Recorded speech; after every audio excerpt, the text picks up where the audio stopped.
What's up, guys? So today I'm gonna. Oh shit! Forgot my hat. Forgot my hat. Forgot my hat.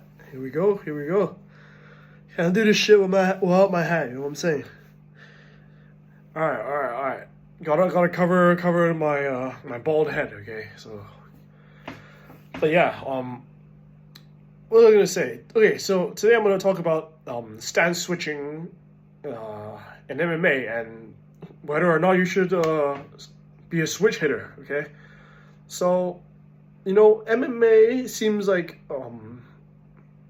the sport where people switch stance the most. Okay, you do see it in boxing, kickboxing. Like there's a high level boxers like Terrence Crawford who fight out of both stances. Okay, but I feel like for the most part, like coaches from those sports are kind of against their students switching stances.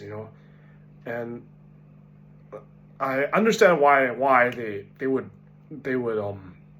not like people switching stances, especially when you're starting off. Okay, I think so let me put this way: when you're starting off, you probably should learn to fight from one stance. Okay, it just keeps things simple. You gotta build a solid foundation first before you try the fancy stuff. Okay, so yeah, master the jab, the cross, the hook, the low kick, from one side as well, from one side at first, okay, and build a solid foundation where you can where you have like set moves, like things you can trust, like moves you can trust and plays you can trust, and build a solid, good defensive foundation from that stance first, and then I would try to switch stance. Okay, learn to fight from the other stance. Okay, but yeah, if you're a beginner, you should 100% stick to one stance. Okay, if not, you're honestly just gonna confuse yourself. Yeah, I've seen coaches like try to teach complete beginners how to fight like Dominic Cruz, which is, in my opinion, it's just it's not right. It's incorrect. It's incorrect. Okay, so.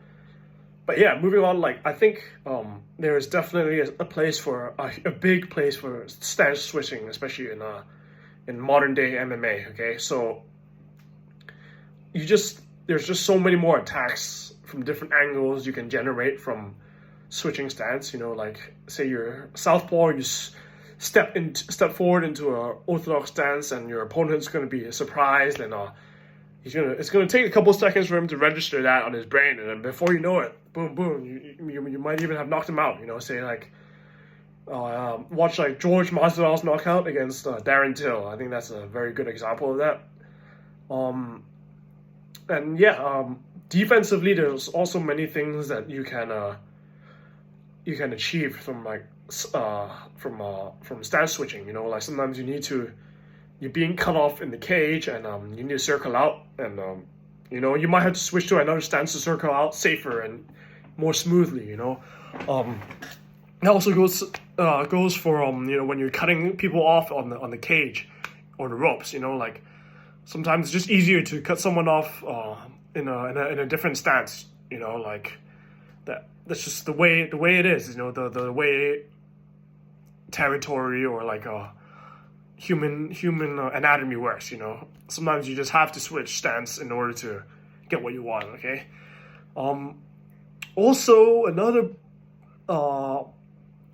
benefit of switching stance is like sometimes for the takedowns in MMA. Okay, so sometimes you might find it easier to take someone down in a closed stance. Okay, but you might be a southpaw, your opponent might be an orthodox, and the angle of a takedown might be just awkward, So some people just like to switch stance, throw a jab out there, and go for the double leg. The angles might be more natural in a closed stance, for example, or it might be more natural in an open stance, These things you can play around with it, It's just stance, like you shouldn't be so rigid and so stuck in one way, You should explore as many opportunities as possible. Especially when it comes to switching stances, Yeah, on the top of my head, another example of like a good case of a stance switch. Like um, Colby Covington against Leon Edwards. They're both traditionally southpaw fighters, and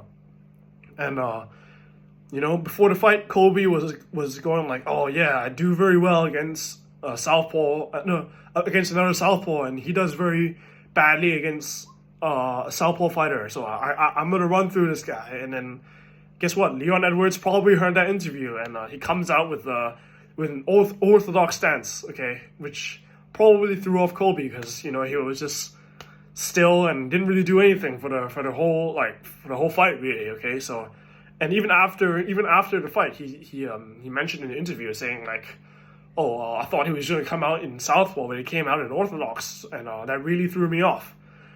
So yeah, there's like endless opportunities for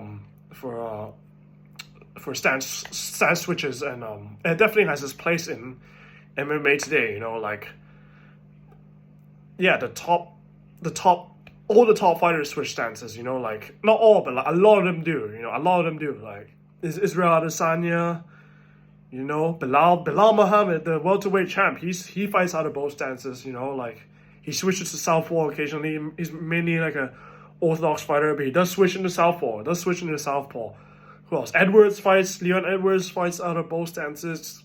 Kamaru Usman, they all do. Sean O'Malley, they all do. But like I said, it's important to build the foundation first. Learn how to fight out of one stance first, and then switch to the other side. Like learn from both sides, okay? But you should definitely get comfortable with one side first, okay? So let me know, let me know in the comments what you think. Should you or should you not switch stances for MMA? Okay, thank you. Have a good day.